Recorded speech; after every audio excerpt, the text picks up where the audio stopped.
Well, I think future historians are going to look back at this time and say we were already in World War III. When you look at the sheer number of nations the United States government has invaded, regime changed, drone struck, bombed over the last 16 years. Are you tired of overpaying for your gold, silver, and platinum bullion coins and bars? Then visit sdbullion.com today. SD Bullion was recently named the 177th fastest growing company in the United States by Inc. magazine. This is because they offer the absolute lowest prices in the industry and follow up with over-the-top customer service. So what are you waiting for? Go to sdbullion.com today and join more than 60,000 happy investors that save money on every precious metals purchase they make. Hey everyone, this is Elijah Johnson with SilverDoctors.com, and back with us today is Mike Rivero from WhatReallyHappened.com. Mike, thank you so much for joining us today. Well, thank you for having me again. All right, well, we recently heard that North Korea launched another missile, one that could actually hit the United States. They did another missile test, and it seems like, do you see this as just another step towards World War III? Well, I think future historians are going to look back at this time and say we were already in World War III. When you look at the sheer number of nations the United States government has invaded, regime changed, drone struck, bombed over the last 16 years. What North Korea is trying to do, and they've stated this repeatedly, they're building a missile and nuclear capability as a deterrent to U.S. invasion because they've been looking at other countries that have been convinced to give up their weapons of mass destruction and their long-range missiles, and they're followed by invasion. And so Libya was convinced to suspend their nuclear weapon program. Then they got invaded. Saddam Hussein was convinced to give up his chemical weapons. Then he got invaded. Assad gave up his chemical weapons. Then he got invaded. That's not working out too good for the U.S.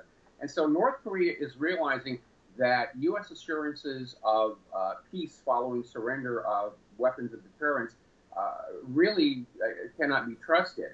And so North Korea is exercising the right of any nation to simply say, if you attack us, if you invade us, it will cost you more than it's really worth.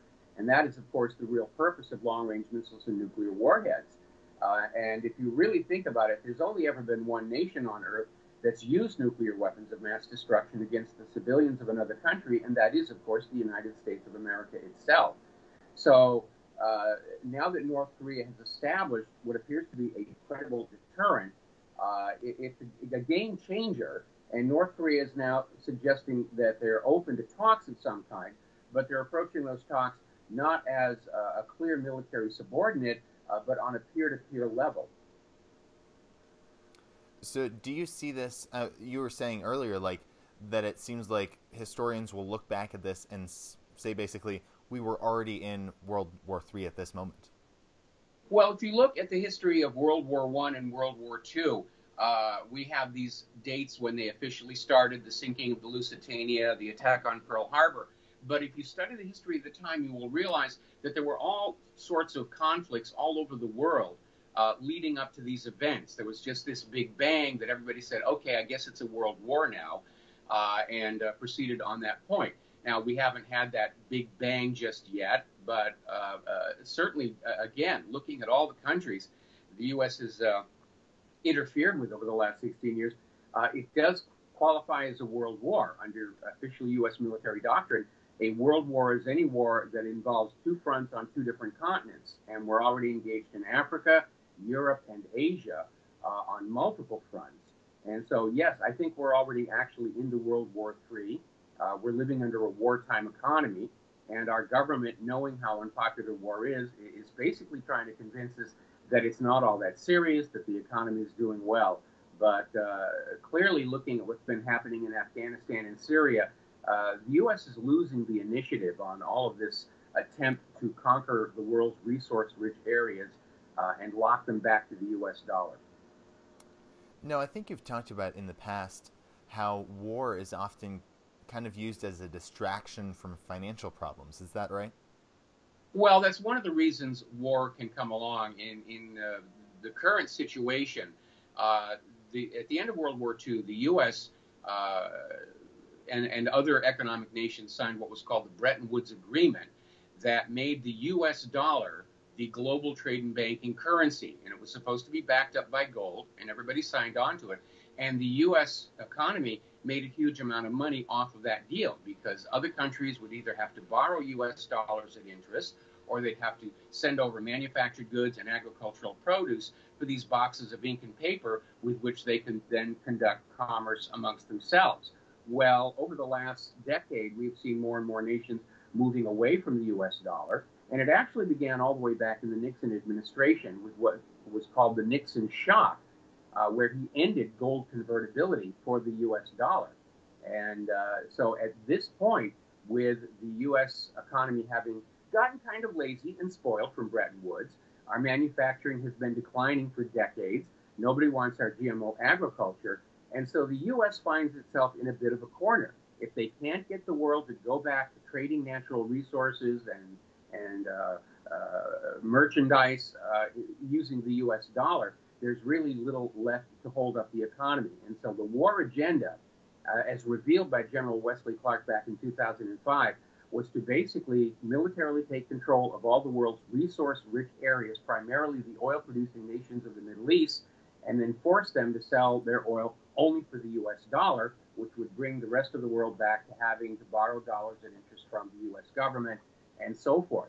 And if you go back and you look at the wars in Iraq and Libya, you see a confirmation of that pattern, because Saddam Hussein had gotten permission from the United Nations to sell Iraq's oil for the euro instead of the dollar. 1 year later, screaming nuclear weapons, Iraq was invaded, Saddam Hussein was killed, and Iraq's oil was put back on the market, but only for the U.S. dollar. Down in Libya, Muammar Gaddafi shut down their private central bank, established a state central bank, a value-based currency, the gold dinar, and then announced that Libya's oil was for sale only for the gold dinar. So the U.S. goes on in and they stage what is claimed to have been a popular uprising. Gaddafi is killed.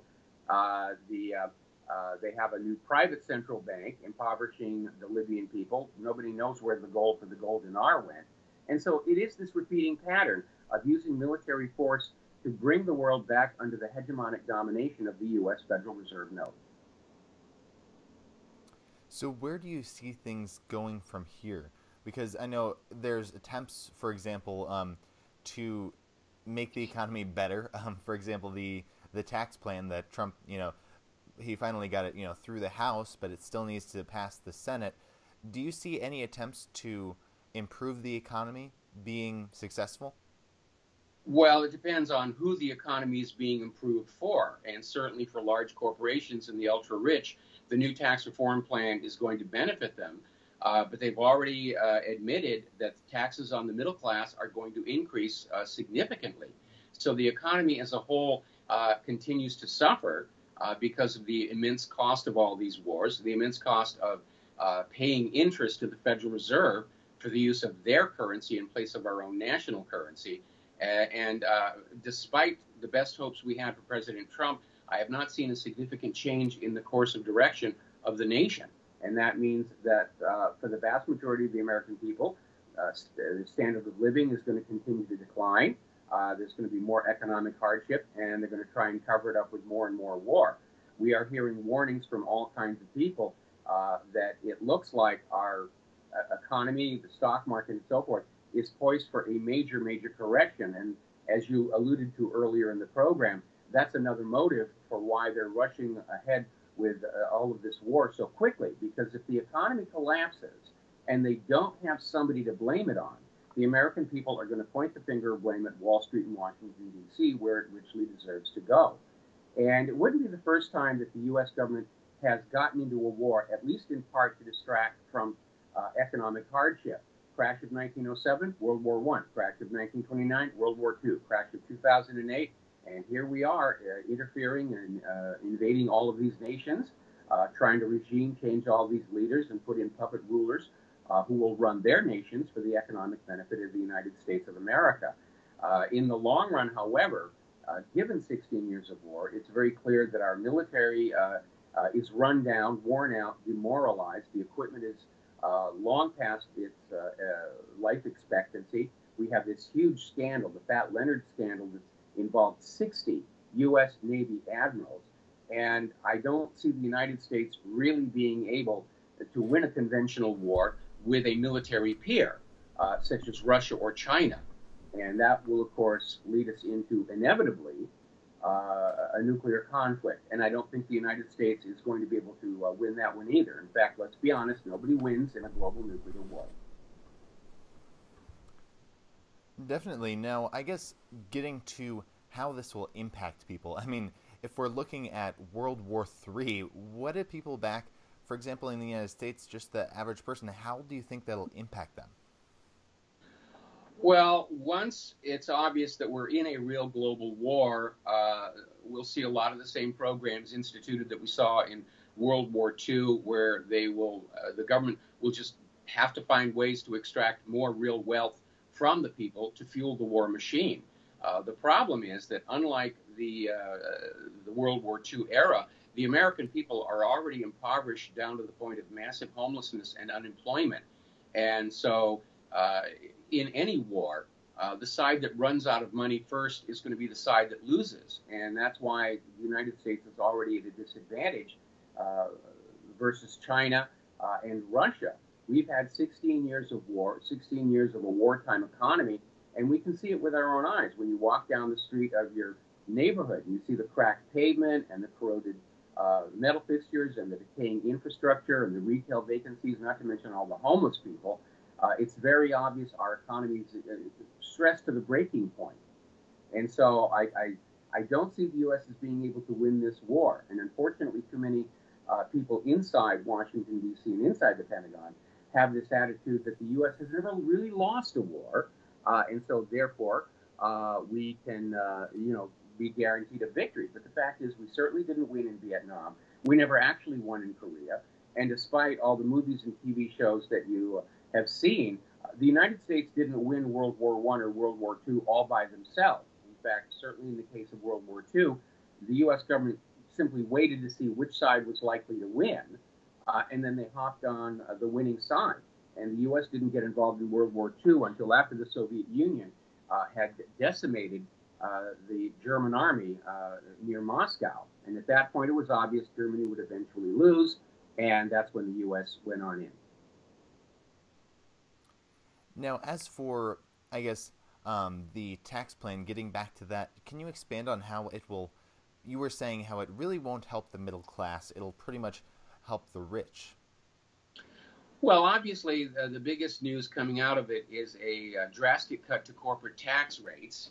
And this is almost a revival of what used to be called trickle-down economics. We're going to let the rich have a lot of money, and then it will trickle down onto ordinary people underneath them. And my response to that is, please don't trickle down my back and tell me it's raining, because what they're basically saying is we're going to let the rich have a huge feast, and you're welcome to any crumbs that fall off the table. The problem is these corporations are not going to take the additional cash that they're saving on taxes and invest it back in the United States of America.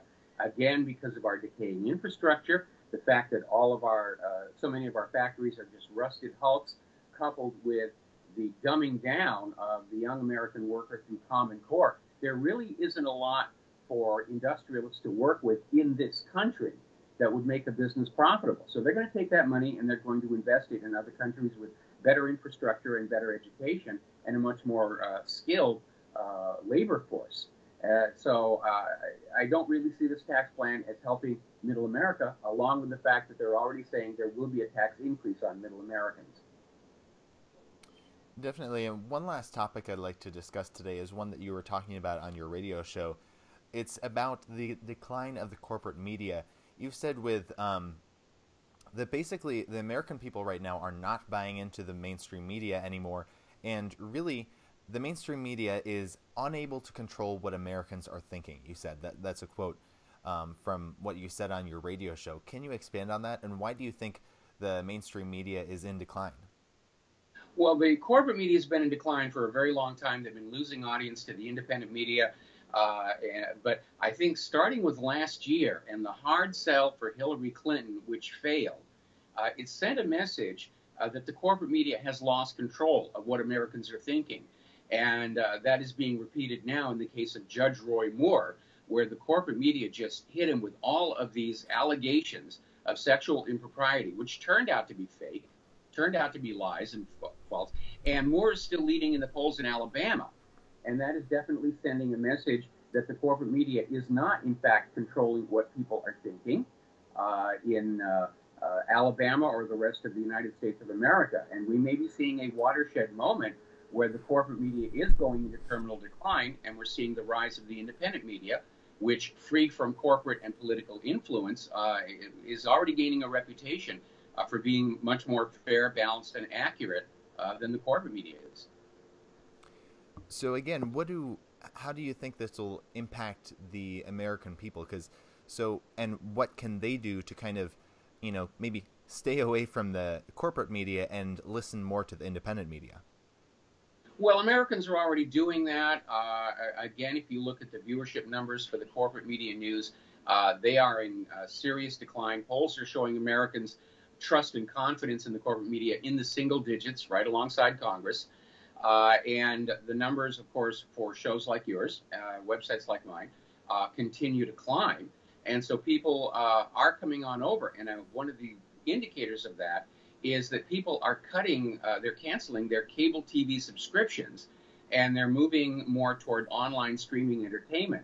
But part of that process is they're no longer having the corporate media force-fed into their homes. If you notice on any cable TV deal that you have in the country, those channels, CNN and so forth, they're not optional. You will have those channels, and that's how the propaganda was being fed into homes. But when people cancel cable TV and they start deciding they're going to watch this movie or this TV show through streaming media, then they're opting to not have to look at CNN or MSNBC.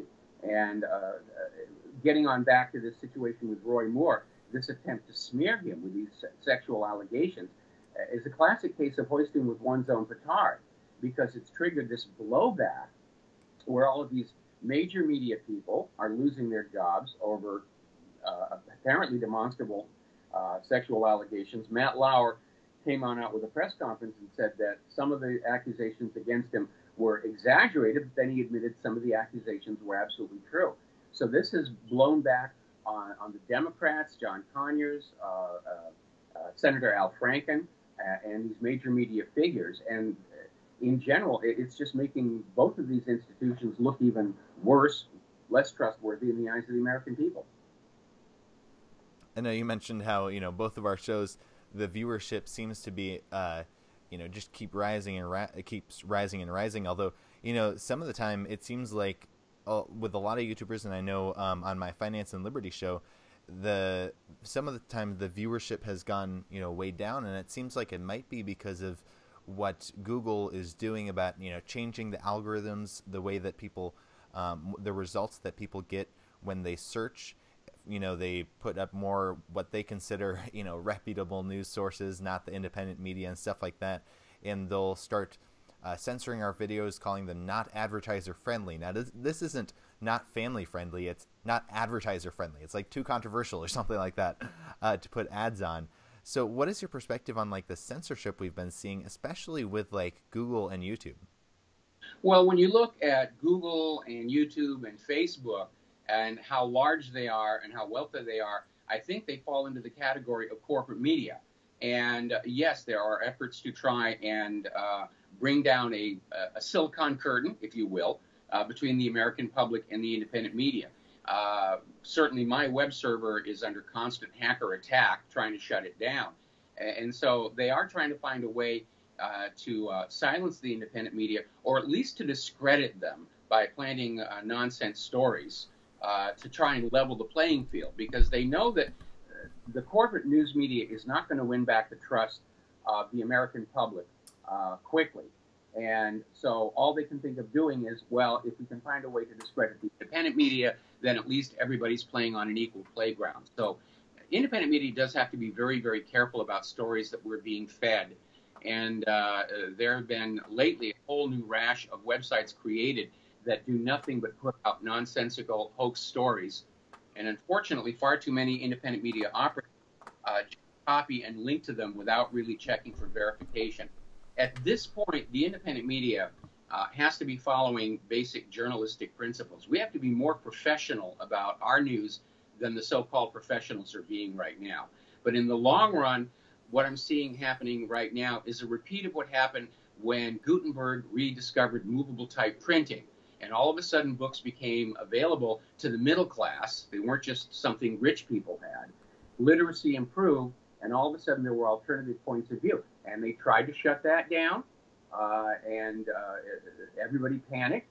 But in the long run, obviously, printing continued, books continued, literacy grew. Those institutions that could evolve to a new environment of a better educated populace survived, and those institutions that couldn't adapt to that new reality went extinct. And unfortunately, I see the United States government with centuries worth of lies told to the American people being unable to adapt to that new reality, which is why I think ultimately in the long run, we're going to see a Soviet Union-style collapse of the U.S. government. I just hope that in that process, they don't set fire to the rest of the world with their nuclear arsenal. Now, getting to what you were saying about how, not all independent media is always trustworthy, just like the mainstream media is not always trustworthy. So how do people filter through, I guess you could say, the fake news in the mainstream media and also the independent media? Well, people need to stop trusting other individuals to tell them what to think and learn to be their own best analysts. We're all smart human beings. We all have brains. And we can look at things and say, that doesn't make sense, rather than just automatically saying, oh, it must be true, I saw it on TV, which is an attitude that is deliberately cultivated by the corporate media. It's on TV, it must be real. No, it is not. In fact, TV is used to deceive quite often, and they've been caught at it many, many times. One of the guidelines I tell people is when you're being fed a story about something, is to say, look for what should be there and isn't. And if there's a hole, then you're being fed a lie. And the most recent example I can think of is the claim that Assad gassed his own people right in front of the UN chemical weapons inspectors on the day they arrived. And the people that were gassed were Assad supporters, the Alawites. And everyone's saying, oh, it was terrible, he gassed his people. And I said, what's missing from this story? A motive. What would Assad's motive be to do something that was basically going to roll out the red carpet for a U.S. military invasion? And nobody could come up with a reason for Assad to do something that's stupid, and that is a dead giveaway that you're being fed a line of propaganda. Of course, ever since that lie about Saddam and his nuclear weapons, the American people have become far more skeptical, and that is a very, very healthy thing. All right. Well, Mike Rivero, thank you so much for joining us today. Before we let you go, did you want to share with the viewers where they can find you and any last thoughts you had? Well, my website is whatreallyhappened.com. We're coming up on our 24th year, almost a quarter of a century. Boy, I feel old all of a sudden. And I do a talk radio show on the Republic Broadcasting Network Monday through Friday from 3 p.m. to 6 p.m. Central U.S. time. And just to wrap up here at the end, these are very chaotic times, and people really do need to develop an independent sense of perception, analysis, and thinking. Think for yourself. Don't let some TV newscaster, on the corporate media say, this is what you should be thinking. And again, looking at what happened in last year's election and Judge Roy Moore, the corporate media has lost that control of the American people. And at some point, their corporate masters are going to start putting away their checkbooks. All right. Once again, Mike Rivero, thank you so much for your time. Thank you for having me.